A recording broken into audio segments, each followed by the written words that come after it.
তো জয় হিন্দ বন্ধুরা, তোমাদের জন্য গুড নিউজ। যারা বিএসএফে টেটসম্যানের জন্য ওয়েট করছিলে, টেটসম্যান কনস্টেবল, ফাইনালি কিন্তু অফিসিয়াল নোটিফিকেশান বেরিয়ে গেল। পোস্ট কিন্তু প্রায় 4,000 পোস্ট তোমাদের ভ্যাকান্সি আউট হয়েছে। তো মাধ্যমিক পাস করে থাকলে সবাই আবেদন করতে পারবে, মেল ফিমেল সবাই, উভয়। ঠিক আছে, তো টেটসম্যানে তোমাদের অন্যরকম ভ্যাকান্সি দেওয়া রয়েছে। প্লাম্বার রয়েছে, কুক রয়েছে, ওয়াটার ক্যারিয়ার, বারবার। ঠিক আছে, তো আমি নোটিফিকেশন দেখাচ্ছি। আর সবথেকে বড় কথা হচ্ছে, তোমাদের আগে বললাম যে 10th পাস এবং 165 সেমি হাইট হলে তোমরা এখানে আবেদন করতে পারবে। ঠিক আছে, কবে থেকে তোমরা অ্যাপ্লাই করতে পারবে, লাস্ট ডেট কবে রয়েছে, কোন কোন পোস্টে কোন কোন পোস্টে কত ভ্যাকান্সি রয়েছে। ঠিক আছে, হাইট, চেস্ট এবং ফিজিক্যাল কত কী করতে হবে মেল ফিমেলদের, সব কিছুই বলে দেবো এই ভিডিওটির মাধ্যমে। তো ভিডিওটি প্রথম থেকে শেষ অবধি দেখতে থাকো। আর চ্যানেলে নতুন হয়ে থাকলে অবশ্যই লাইক কমেন্ট শেয়ার করে দিও। ঠিক আছে, তো চলো, তোমাদের এখন ফুল নোটিফিকেশন বেরোয়নি, কিন্তু এটা শর্ট শর্ট নোটিফিকেশান আউট হয়েছে, তোমাদের সেটা দেখে বলে দিচ্ছি বিস্তারিত। তো দেখতে পাচ্ছ, government of India, director general, border security force. ঠিক আছে, তো tradesman online application are invited from eligible and interest male and female. ঠিক আছে, তো 3,588, তোমাদের যেটা বললাম 4,000 সামথিং, তো 3,588 ভ্যাকেন্সি কিন্তু বেরিয়েছে। তার মধ্যে শুধু মেল ক্যান্ডিডেট থাকছে 3,406 এবং ফিমেলদের জন্য 182টা। টোটাল মিলে কিন্তু 3,588 টোটাল ভ্যাকেন্সি কিন্তু বেরিয়েছে।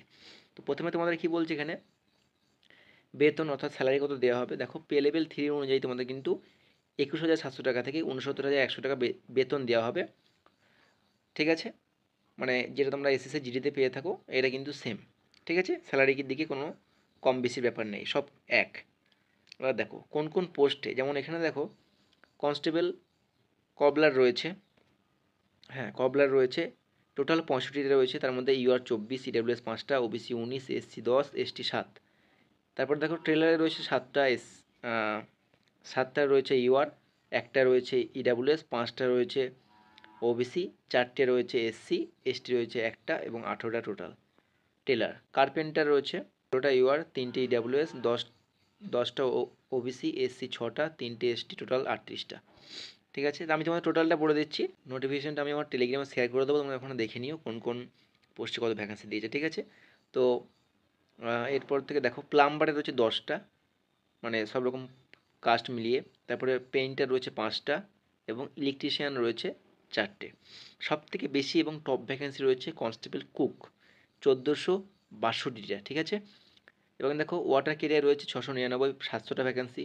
ওয়াশারম্যান রয়েছে 320টা, বারবার রয়েছে 115টা, সুইপার রয়েছে 652টা, কনস্টেবল ওয়েটার রয়েছে 13টা, প্লাম্বার অপারেটর একটা, আর আনহোলস্টার রয়েছে একটা এবং খুঁজি রয়েছে 3টে। টোটাল দেখতে পাচ্ছ 3,406টা। ঠিক আছে, আর ফিমেলদের ক্ষেত্রে দেখো দুটো রয়েছে কবলারে, একটা রয়েছে কার্পেন্টার, একটা রয়েছে টেলর, কুকে রয়েছে 82টা, কনস্টেবল ওয়াটার ক্যারিয়ার রয়েছে 38টা, মেয়েদের কিন্তু এটা। ঠিক আছে, 17টা রয়েছে ওয়াটারম্যান, 6টা রয়েছে বারবার, সুইপার 35টা, টোটাল 182টা এবং মেল এবং ফিমেল মিলে 3,588। ঠিক আছে, এই তোমাদের ভ্যাকেন্সি ডিটেলস গেল। এবার তোমাদের আবেদন কবে থেকে করতে পারবে সেটা তোমরা দেখিয়ে দিচ্ছি। তো তোমাদের দেখো অ্যাপ্লাই, মানে অনলাইন অ্যাপ্লাই শুরু হবে তোমাদের 26শে জুলাই। ঠিক আছে, তো মানে আর 2-4 দিন পর থেকে তোমাদের কিন্তু অনলাইন অ্যাপ্লিকেশন শুরু হয়ে যাচ্ছে এবং অ্যাপ্লাই লাস্ট ডেট দেখো কবে, 25শে আগস্ট। মানে তোমাদের 1 মাস কিন্তু ফর্ম ফিল আপ চলবে। ঠিক আছে, এবার দেখো তোমাদের বয়সসীমা কী রয়েছে, 18 থেকে 25। ঠিক আছে, মানে 18 থেকে 25-এর মধ্যে হতে হলে আবেদন করতে পারবে। এবং তোমরা যারা এসসি এসটি রয়েছো, তোমরা তারা 5 বছরের বয়সের ছাড় পেয়ে যাবে। এবং তোমরা যারা ওবিসি রয়েছো তারা কিন্তু 3 বছরের ছাড় পেয়ে যাবে বয়সের। ঠিক আছে, এবার দেখো এডুকেশন কোয়ালিফিকেশান যেটা বললাম 10th পাস।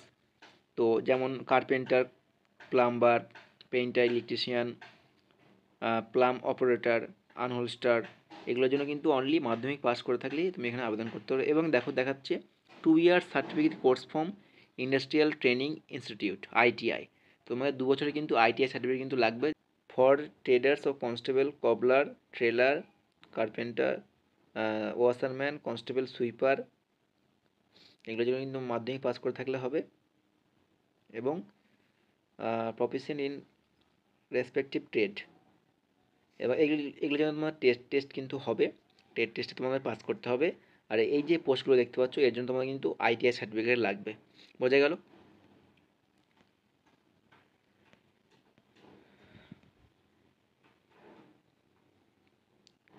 আর দেখো আরেকটা বিষয় 3 নম্বরে যেটা দেওয়া আছে, কুক, ওয়াটার ক্যারিয়ার এবং ওয়েটার, এই তিনটের জন্য তোমাদের কিন্তু মাধ্যমিক পাস করে থাকতে হবে এবং তোমাদের NSQF লেভেল 1 সার্টিফিকেট তোমাদের কিন্তু লাগবে।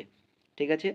তো দেখো 3 রকম পোস্ট ভাগ করে দিয়েছে, 3 রকম পোস্টে কিন্তু 3 রকম কোয়ালিফিকেশন লাগবে। শুধুমাত্র 10 পাস করে থাকলেও হবে, কিন্তু তার সঙ্গে তুমি যদি এগুলি করতে চাও তাহলে এখানে NSQ সার্টিফিকেট লাগবে। এবং তুমি যদি এই পোস্টগুলি আবেদন করতে চাও, এই যে 2 নম্বর যেগুলো রয়েছে, এই যেমন কবলার, টেলার, ওয়াশারম্যান, সুইপার, বারবার, তাহলে কিন্তু তোমার মানে তুমি টেস্ট পাস করলেই হয়ে যাবে। এবং তুমি যদি আইটিআই সার্টিফিকেট থাকে তোমার 2 বছরে, তাহলে তুমি কার্পেন্টার, প্লাম্বার, পেইন্টার এগুলো তুমি কিন্তু আবেদন করতে পারবে।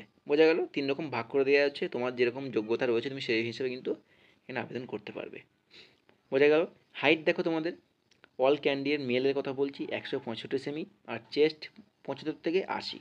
ফিমেলদের ক্ষেত্রে কিন্তু 156 হাইট। বোঝা গেল? তো খুবই সুবর্ণ সুযোগ প্রত্যেক বছরে, মানে 2-3 বছর আগেও এটা বেরিয়েছিল। যাদের হাইট কম তাদের জন্য কিন্তু এটা পারফেক্ট, যে হাইট নিয়ে কোনো চাপ নেই। যাদের চেস্ট কম তাদের জন্য এটা খুব সুবর্ণ সুযোগ, এই BSF TDN। ঠিক আছে? তো আবেদন 2-3 দিনের মধ্যে শুরু হয়ে যাচ্ছে, যাদের ইচ্ছা আবেদন করে নিতে পারো। ঠিক আছে? আর তোমাদের যারা মেল ক্যান্ডিডেট রয়েছে তোমাদের কিন্তু 24 মিনিটে 5 কিমি 5 কিলোমিটার রান কিন্তু তোমাদের করতে হবে। ঠিক আছে? আর মেয়েদের ক্ষেত্রে কিন্তু 1.6 কিমি অর্থাৎ 1600 মিটার কিন্তু তোমাদের রান করতে হবে মেয়েদের ক্ষেত্রে।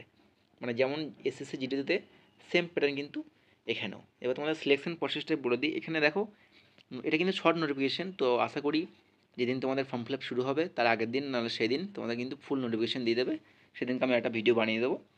ঠিক আছে? এবার তোমাদের বলে দিই সিলেকশন প্রসেসটা কীভাবে থাকবে। সিলেকশন প্রসেস যেটা থাকবে সেটা হচ্ছে, দেখো প্রথমে তোমাদের ফিজিক্যাল টেস্ট হবে। ঠিক আছে? তারপরে তোমাদের রিটেন এক্সাম হবে এবং ডকুমেন্ট ভেরিফিকেশন হবে এবং মেডিকেল এক্সামিনেশন হবে। বোঝা গেল? তো প্রথমেই মাঠ, কোনো চিন্তা নেই, প্রথমে মাঠ পাস করে আসলে ভালো করে মন দিয়ে পড়াশোনা করলেই আশা করি পরীক্ষায় পাস করে যাবে। খুব একটা কঠিন হয় না, তবে মোটামুটি কিন্তু এটা মডারেট লেভেলের এক্সামিনেশন কিন্তু হয়ে থাকে। ঠিক আছে? তো যাই হোক, এটাই ছিল তোমাদের গুরুত্বপূর্ণ আপডেট BSF টেস্টম্যানের জন্য। এবং তোমাদের অফিসিয়ালি নোটিফিকেশন, মানে যেদিনকে ফুল নোটিফিকেশন দেবে সেদিনকে আমি আর একটা ভিডিও বানিয়ে দেবো। ঠিক আছে? তো ভিডিওটি ভালো লাগে থাকলে অবশ্যই লাইক, কমেন্ট, শেয়ার করে দিও, সাবস্ক্রাইব করে দিও। আর টেলিগ্রামে যারা জয়েন নেই অবশ্যই জয়েন হয়ে যাও, কারণ ওখানে আমি সমস্ত কিছু আপডেট আগে দিয়ে থাকি। তো দেখা হচ্ছে খুব তাড়াতাড়ি নেক্সট কোনো ভিডিওতে। জয় হিন্দ।